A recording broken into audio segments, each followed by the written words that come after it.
Tonight's movie, which you probably already know because you clicked on it, is Wrong Turn from 2003, which I've heard two things. I heard one, they're remaking it, and two, they're making another sequel. I don't know which is true. I don't know if both are true. That'd be weird. That'd be kind of funny to come out with a sequel in a remake at the same time. But you have that to look forward to if you're a big fan of the franchise. I think there's 8 of them. I've only seen 6. And if you go to the website, you can read the reviews on the first 6. Because I did them a long time ago. They're early ones. That's why I don't feel bad about doing a video one now. So, starts us off. Chris Quinn from Dexter is on his way to a 7 p.m. interview. And it's morning, I'm assuming. He gets stuck in traffic. The freeway is gridlocked due to a chemical spill, which could take hours to clean up. So he decides he doesn't want to wait. And he doubles back and doesn't really know where he's going. So he pulls out his little flip phone, because it is 2003. And he tries to call the person that's interviewing him to let him know that he's running a half hour late. I don't know how he knows, because he doesn't know where he's going, but somehow he knows exactly how many minutes off or late he's going to be. So he tries to call, and halfway through leaving the message, he loses a signal. So he has no cell phone, which is kind of the funny thing about once cell phones existed, and especially when everybody had one, because if you're trying to do a horror movie, you have to make an allowance for the cell phone factor, to where it's like a lot of 80s horror movies would have been a lot different if, like, well, I have a phone on me, let me just call. Let me call. Like, half of the slasher movies is about looking for somebody. If you could just call them. So that was an obstacle. So he gets to kind of an abandoned looking gas station, and so it's surrounded by a bunch of like abandoned cars. They must be abandoned because there's no people. All there is this gas station attendant who's got like one tooth and kind of a dull look on his face. He's just kind of like staring off in the distance, and he's like, "You got a phone I can use?" And the guy just points. So he goes over to the phone. Phone doesn't work. So he comes back. He's like, "Your phone doesn't work." It's just kind of, oh. So he's walking by. He sees a map on the wall, and it's got the freeway that he was just on. And he's here, and he sees a road that comes out, Bear Mountain Road. He's like, "Well, I can just go that way." And then the gas station attendant finally talks. He's like, "It's a dirt road." So it's like, I'll take my chances. I really want to get to this interview. So he gets back in his car and he heads back out. So he's driving a 1967 Mustang that nobody would take. Nobody would take this car onto this road. Like, I wouldn't even take my car on this road. And he's just like, I'm just gonna go. And he's driving, and all of a sudden he's listening to Queens of the Stone Age. The CD starts skipping. So he's like, and he pushes the eject button, which just launches the disc for some reason out of the player, and it like fumbles down and lands on the passenger like foot area. So he takes his eyes off the road, and we're waiting. It's like, okay, something's gonna happen. This is his wrong turn. Something's gonna happen. So he looks down, fumbles around. It's on this unknown road. He's not even doing what I just did, looking back at you. He's just like, "Where is my disc? Where is my disc?" Then he finds it, puts it back in the player, starts playing again. It's like, "Yeah, I'm fine." Then he sees a dead deer on the side of the road. He just kind of stares at it. He's just like, then he keeps driving. Then he's got to play with the rear view mirror and adjust it. He keeps driving, then he turns, and out of nowhere there's this Jeep just sitting in the road that he just smacks into. And he totals his car. So this is when he meets the group of 520-somethings, the owner of the vehicle. Actually, the vehicle is Franny's mom's. So she's pissed. But he meets Scott, Carly, Evan, Franny, and Jesse. The vehicle's in the road because they ran over some barbed wire that was in the road when I don't know why they didn't push it off to the side. They just left it. Like, I don't know how long the car's been in the road, but he's meeting and talking to them and apologizing to them, offering to pay and blah, blah, blah. But Jesse is out investigating, and she notices the barbed wire that they had run over. She finds a tree because it was tied to the tree leading out to the road. So it was done on purpose. Somebody had done that to them. So they decide they're gonna go try and, I don't know, they're gonna try and get out of there, and because they can't just stay there. No cell suits, so they gotta go for a walk. Scott, Carly, Jesse, and Chris go together, and they leave Evan and Franny behind, and they're gonna go try and find help. But they know Chris lets them know the gas station is a waste of time because the phone doesn't work, and the guy there is completely uninterested in life.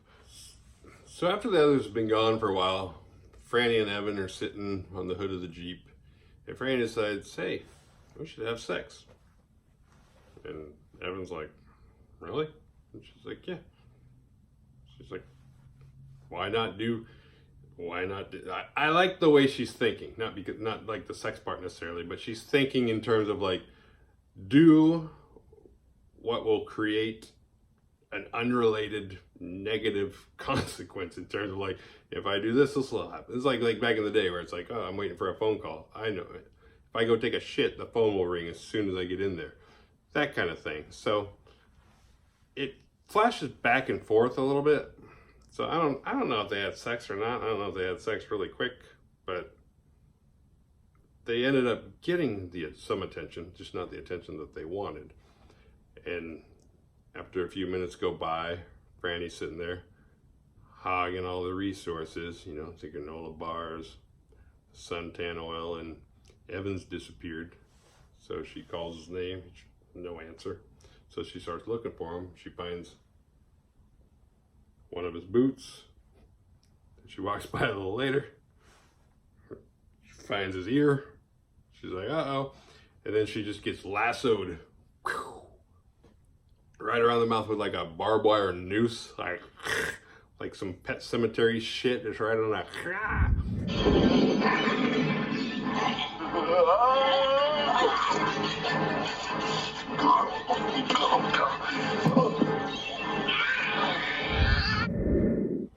Okay, so it wasn't quite as bad, but so the others, they find a house. There's a smoking chimney, and other than that, it looks pretty abandoned. There's more cars around it. A lot of abandoned cars so far, which is kind of the foreshadowing. And inside, it kind of looks like, here's a throwback to last week, it kind of looks like Larry's mom's house from Hellraiser when him and Julia first got there. It's just kind of like maggots and abandoned plates of food everywhere. Carly needs to use the bathroom, and Chris and Scott kind of start looking for, I don't know, for like anything, any way to get out of there. Like, can they find a phone that works? Can they find blah? But Jesse's walking around. Jesse's like the smart one. She's going around just like investigating.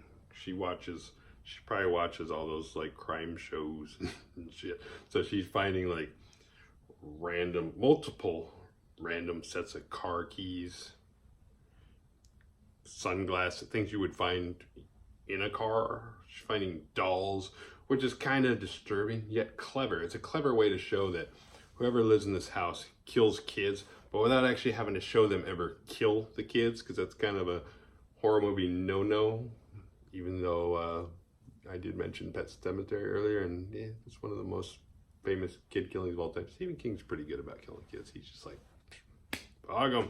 I don't care if you're 8. I prefer it if you're 8. I'll rip your arm up. I'll run a truck over you. Nobody's safe in a Stephen King story. So she finds a closet and she opens the door, and there's this secret stash of barbed wire. Like, who keeps barbed wire in a closet? Well, this is my special barbed wire in case I hear a truck's gonna drive by and go lay it out really quick. But right as and then she finds out, she's like, she thinks the tree, the barbed wire, the Jeep, the tires, and at the same time, Carly has found that bathroom that she wanted to use, and inside the tub there's like a floating severed hand in it. So she's like, all right. At the same time, they realize they gotta go. It's like, we gotta get the fuck out of here. Let's go. And as they're getting ready to leave, the truck pulls up. The owners of the house come, and they're like, what kind of Texas Chainsaw Massacre shit have we just gotten ourselves into? So they decide to hide. Chris and Jesse hide under, like, I don't know, like a bench. It's not really clear what they're hiding under. It's just, they're just under something. But they can see everything while being hidden. Scott and Carly, I don't know, they must have hidden the special barbed wire closet space. And then the three people come in, 3 dudes. Like, hillbilly, not the right word, but they drag Franny's corpse, her barbed wired corpse, they drag it in and drop it right next to Chris and Jesse, and they're just kind of like, see, but for me, that's horrifying and everything, but I'm a glass half full kind of guy where it's like, you know, this is good because when we escape here, it's pretty safe bet that Evan's dead too, so when we escape, we can just get the fuck out of here. We're not looking for Evan. We don't got to figure out if Franny's still alive. We can just go. That's a good thing, because it's always bad where it's like, all right, we're free. Oh, wait, what about my friends? But when it's like, oh, my friends are dead. I'm going straight. I'm not even selfish about it, because I know they're dead. I saw proof back in that living room. So after who knows how long, the 3 hillbilly homeowner people go to sleep, even though it's broad daylight outside. They all go to sleep in their random spots. They've been asleep long enough that, you know, the gang of 4, you know, Scott, Carly, Chris, and Jesse, they say, now it's time to go. So they make, well, they sneak to the door, but the door's kind of squeaky. So Chris is holding it. He's like, go, go. Because he feels kind of responsible. It's like, even though they're already out there, it's like, well, I crashed your Jeep, so I feel bad. So it's like, I gotta take all the extra risks. It's like, you guys probably hate me. So I gotta try and figure out how to, like, I gotta do extra. Because he was just part of the group. He'd have been like, I'm gonna go out first. Fuck you guys. Good luck. Hopefully you don't wake them up. So he's holding the door and they go out. The screen door with the squeaky thing. Like his hand's bleeding. And then just as he's about to let go of it, which is funny because it doesn't make any noise. He's about to let go of it. And the dude's sleeping like diagonal, like 3 feet away, I don't know, 10 feet away. Just kind of opens his eye. You know, just happens to be the guy sleeping with the shotgun on his chest. He just wakes up and they're like, all right, time to stop sneaking. Let's run. So they run out the door. They go up the hill. And like somehow, by the time they're halfway up the hill, the 3 guys, and they're like inbred guys. They're like, and not like the inbreds you see at Walmart, but they're like the hills have eyes type inbreds, and they're like in their truck. They're like awake and out of bed. Not like they like brushed their teeth and put on their jammies and went to sleep, but they're up and out the door in the truck. They're driving the opposite direction, which is like, first like, yeah, they're driving the wrong way, but at the same time it's like, oh, they probably know these woods better than us for sure, because they live here. So it's like, we better get up there and hide or figure out a way to escape. So they get up the hill and they find some flat ground, and they notice they're surrounded by more abandoned cars. And there's like abandoned cars everywhere. There's some at the gas station. I mean, there's some in the last place they were at. It's like surrounding the house. And now there's more. So these abandoned cars have blood splattered on them, and they're kind of putting 2 and 2 together, thinking, what kind of shit are these guys into? It's like, now they know, it's like, we are in danger. This isn't a matter of just like, this is inconvenient. This is like, we're in danger. These people slit our tires on purpose. They have a plan. It's going to be our keys and sunglasses in that house if we don't figure something out. So they try and think of a plan. Scott starts to devise a plan. This kind of reminded me of that scene from Horrible Bosses 2. You should maybe just check. Hey! Rex! Rex! Rex! Daniel! Did you have a plan if he responded? I didn't think that far ahead. I was just implying. Alright, I will use any opportunity I have to show that clip because that part cracks me up. So, Scott decides he's going to be the next Operation Decoy guy. And Chris, it turns out he's a doctor.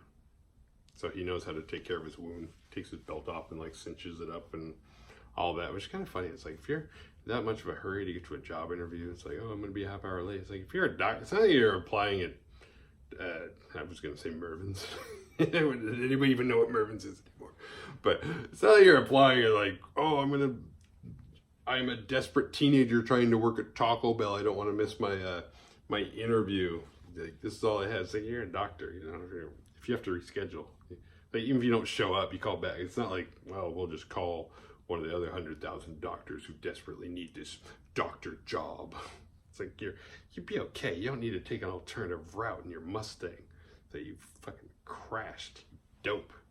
Especially because he explained like after it happened, because when they first met, Jesse was like, why didn't you just fly there? He's like, because I sunk all my money into this car.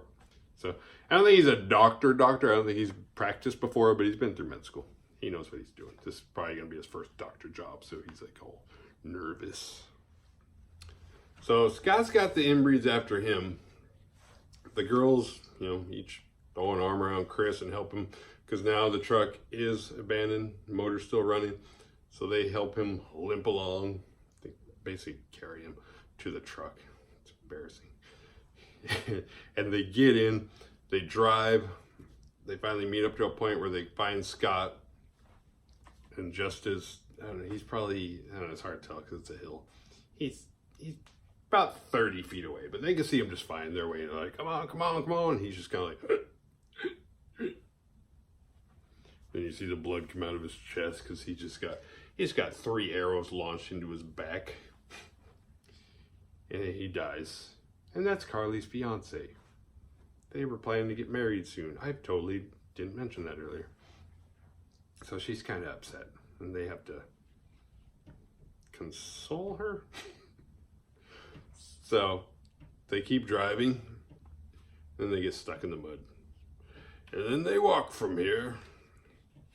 They get out and proceed on foot. They stumble upon a watchtower. And so they climb up. Somehow, Chris can barely walk, and he's got to be helped, but he can climb a ladder. I guess climbing a ladder would probably be easier than walking up and down hills and stuff. But they go up there, and as Jesse helps Chris, you know, reattend to his wound, Carly finds a lightsaber. And then she finds a radio, but they don't know where they are. They're getting a signal. Somebody's trying to communicate with them. Like, what are your coordinates? They don't know. They don't know what their coordinates are. But to make matters worse, down below, and this is a rule, whether you're in a house or a forest or whatever, don't go up. Like, if you can climb a tree, cool. But if you go into like a tower that's an obvious structure that exists, don't go up, because you have no way back down. You know, just like in Night of the Living Dead. Don't go in the basement, because now you're stuck in the basement. And in every slasher movie from the 80s, don't go upstairs, because now you're stuck upstairs. And now you have to jump out a window. So they go to the top. The Embreys show up. They have torches. And they're just kind of like they don't know they're there yet. They're stupid. They're just like, where are they? Where are they? But eventually they can hear the radio. And they're like, me think they up there. So once the inbreeds are convinced that they are up there, and the tower is more or less made out of wood, they get this bright idea. Torch the tower, because it's made of wood. It's flammable. Just like the trees surrounding the tower. Just like the trees that continuously go and surround your house. You know, oh, let's just have a forest fire to get those guys out of the tower. And then we'll have dinner. Dinner's already cooked. So they light it up. And Carly's the first one up there who's like, I want to jump. And Chris and Jesse are like, huh? What? Jump? You know, high up in the area? She's like, I would rather jump to my death than burn to death. And Chris is kind of like, yeah. He's like, I don't want to burn to death. And Jesse's like, yeah, but I don't know. Jesse's like, kind of has the fighter warrior spirit where it's like, I don't want to give up. But Chris looks over, he's like, see those branches? They're only like 20 feet. They're only like 20 feet down. We could jump and land, because they're thick. They're thick branches, but it's 20 feet? Come on. 20 feet is high. It's like really high. Well, hey, we just jump down there and then you grab a branch and you hold on and then we're in the tree. Which practically touches the tower, which is on fire. But we just, it's like suddenly you're Tarzan. So they're like, all right, so Chris is like, I'll go first. And he jumps. And it's funny because you watch him just go, ah, and he just lands. It's got to be like somebody taking a 2x4, probably worse, but somebody just taking a 2x4 and just hitting you in the ribs as hard as they can. But he's just like, ugh. And he's like, I did it. Who's next? And then like Jesse jumps out next, and like that impact should have, like, there's no way you're gonna take that and then grab it and be like, all right, I'm good. You would, that impact would have been like, ooh, ah, and then you like pinball your way down to the very bottom. But I don't know, it's a movie. So she does it, and then Carly, it's her idea in the first place. She was like, oh, I don't want to do it. And then she finally does. But Carly lands and she's okay, but unfortunately, like, one of the Embrees happens to be right next to where she landed, and he's got an axe. So Carly's the first to go.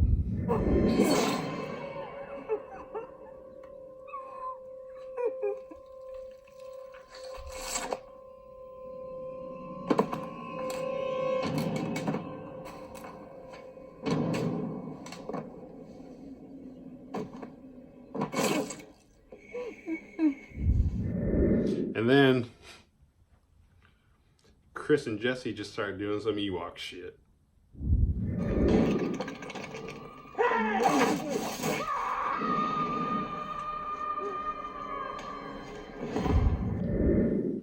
Eventually, Chris and Jesse get to the ground level, and they redress Chris's wound again, and they have a little heart-to-heart.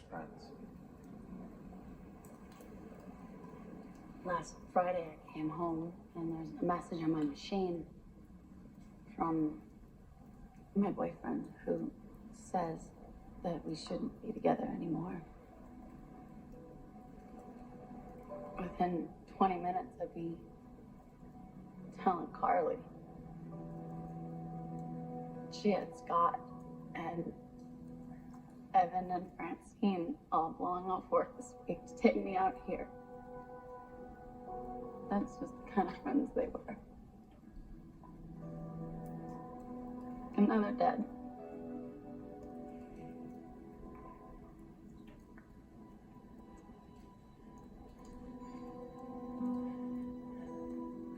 It's not your fault. Don't fuck with me. It's not your fault.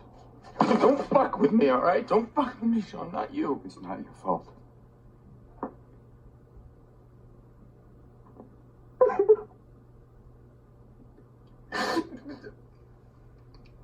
It's not your fault.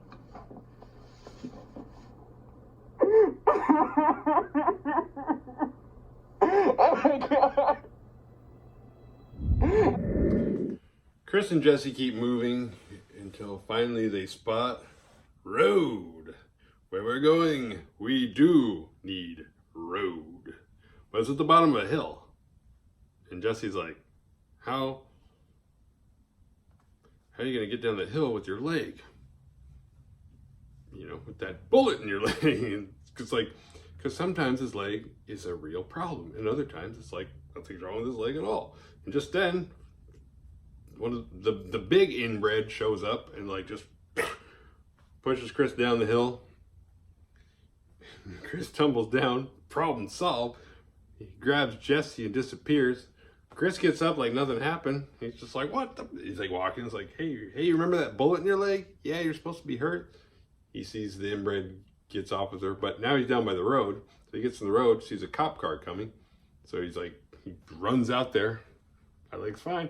Runs out there. He's like, stop. And the cop gets out. He's like, what are you doing? And they talk for a second. The cop's like, are you the one that was calling from the tower? He's like, yeah. And he's like, well, what's going on out here? And then like I don't remember where the arrow hit him, but the cop dead. He gets shot with an arrow. And then Chris is like, oh shit, the cop's dead. So Chris, thinking that the cop car is still running, hops into the cop car. Like he's gonna drive off, and he's like, oh, the keys aren't there. And then the 3 arrows just go like right next to him in the middle, like between the seats, but it's a long seat.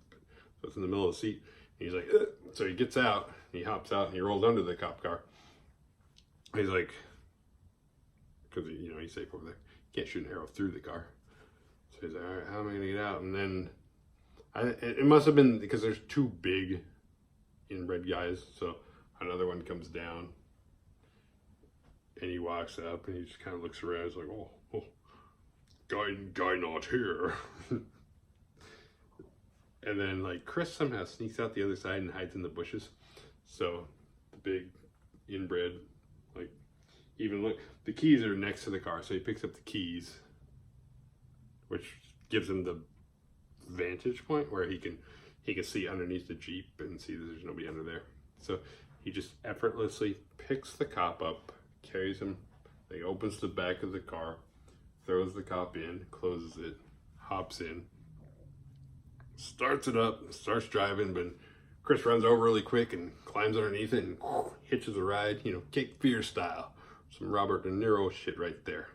And he gets a ride back to the house. Back at the house, Jesse is gagged and tied, and Chris and Big In, that's what I call him, Big Inbred show up. Inbred doesn't know that he Ubered. He doesn't know he Ubered Chris's ass over. So he goes inside, and I don't know, does he talk to his brother? I don't know what's going on. But Chris somehow gets, for some reason the cops in West Virginia, in the backwoods, have, the ingredients to Molotov cocktails sitting in their car or whatever, because all of a sudden there's like this explosion, the door bursts in flames, and they're like, oh. And then there's another one, and Chris runs in with the tire iron that he got from the passenger seat and just starts hitting Big In a bunch, and then he stabs him, and then his brother comes to come help out, and Jessie escapes, like, from her thing miraculously. It's that thing where it's like, oh, I'm stuck, I can't move, I'm totally screwed. Oh wait, help's here? I'm free. And so she gets a little, attacks him, kind of distracts him a little bit. So Chris is like, I don't know, he's able to get behind him and kind of grabs him to like restrain him. It's like, you're not going anywhere. And she finds an axe and picks it up, and it's just like with everything she has, she's like, ah! And she hits him right in the chest. And it's like, dude, like, if I was gonna be like, dude, I'm holding the guy. What if I missed him? But at the same time, she's probably like, I've known you, what, like 8 hours, 10? I don't give a fuck about you. Everybody I give a fuck about is dead. If I can kill him with this axe, sorry if it goes through both. I don't care if I chop you both in half. I'm out of here. But it doesn't. Chris is fine. She dropped him. But then all of a sudden, oh, fucking, the other one comes back. Yeah, I screwed that up. That wasn't the big one. The big one, she shot him with the crossbow. And then old Three Fingers, I think he'll later be in the later movies. He doesn't have a name in this one. The guy that fell out of the tree after some Ewok catapult shit, that guy, after falling, I don't know, a million feet from the tree, hitting every branch on the way down, he's back and he's like, eh! So it's him that she hit with the axe. And then they're all down. And typical like slasher ending where it's like, I want to hit you with an axe and then just assume you're dead. Instead of like, I'm going to chop you into millions of pieces. But then suddenly all three of them start coming back to life. But at this point, Chris has a shotgun. The original shotgun that the one was sleeping with. He's got the shotgun and they're kind of backing up because they're coming back to life slowly. So they're like, they're doing like the Hulk Hogan, like the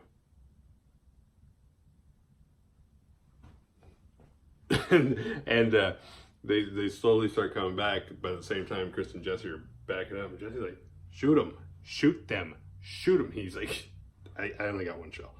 It's like, I can shoot one of them, I can't shoot all of them. He's like, I don't want to waste it, I don't know which one to shoot. I don't know which one's toughest because the skinniest one fell from a million feet in the air, pinballed his way down, and now he's back, so I don't know what to do. So they get out of the house. The police car, oh, I forgot. Oh, damn it.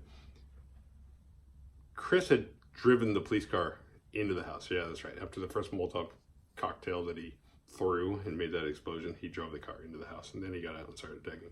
Oops, sorry. I screw up sometimes with continuity. So the car was in the house. They back up, and they get back, and he's like, I know what I'll do. And he shoots the gas tank of the police car, and it blows the whole house up with them inside. And then they hop back in the original inbred truck, and they drive away. But then first, on their way out of town, they stop by the gas station with old One Tooth, who sees them, and he's like, oh shit. I didn't expect to see him back because he gets out. He's like, closed. And Chris gets out and he goes to that wall where the map is and he tears it down. Like, taking this with me, because this is before GPS. Then he gets back in the car and him and Jesse drive away happily ever after. Maybe, I don't know. It's definitely a hell of a first date, right? So based on like them hundreds of cars we see, it's probably more like 50, but it's a lot of cars. It's kind of showing you all along. That's kind of like they do a little bit of the POV from the woods to show that they're being watched, but also what shows you that they're being watched is like all the cars, all the abandoned cars around them kind of shows you that something's up. It makes these three inbred guys like ever present, where they're always around even when they're not, you know, when you could find, you have like, because the murder, the aftermath is surrounding them everywhere. But you think like if they killed that many people, that's their MO, you know, if they're doing some Wolf Creek shit, some Mick Taylor, that guy was a pro. These guys fucking amateurs, man.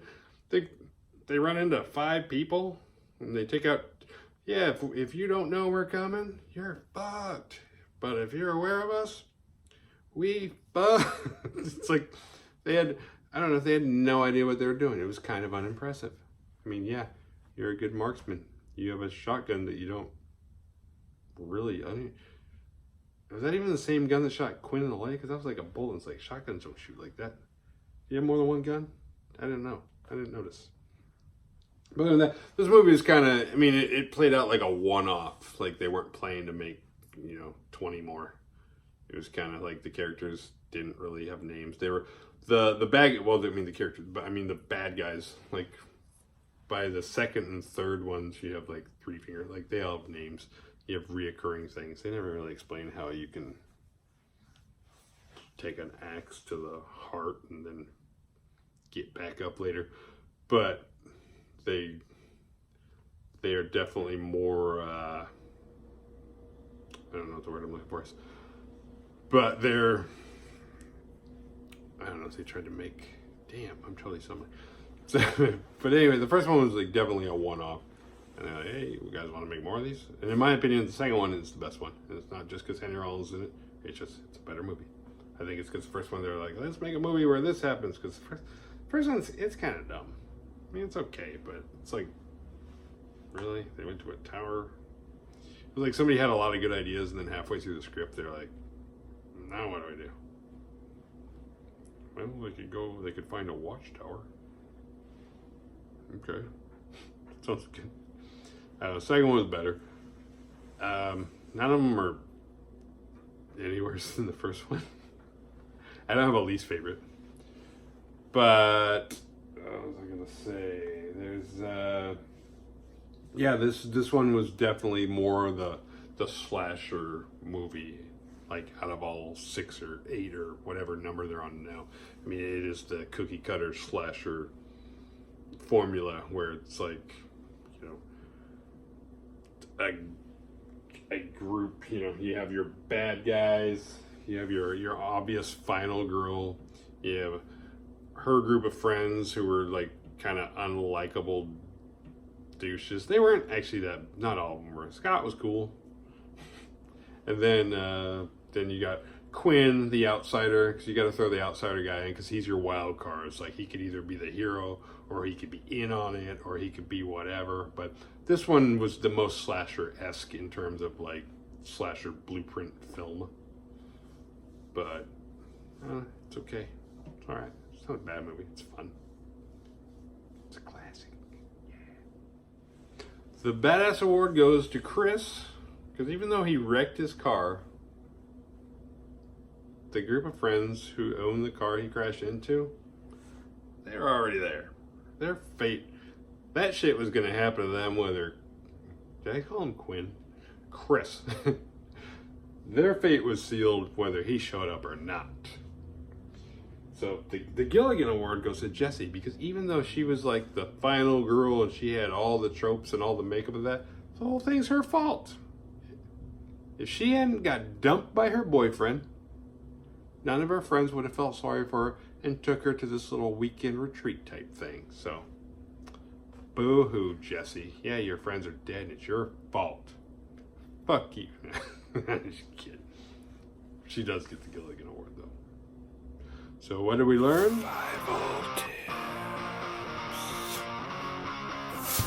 Be patient. Wait on the freeway like everyone else. You ain't special.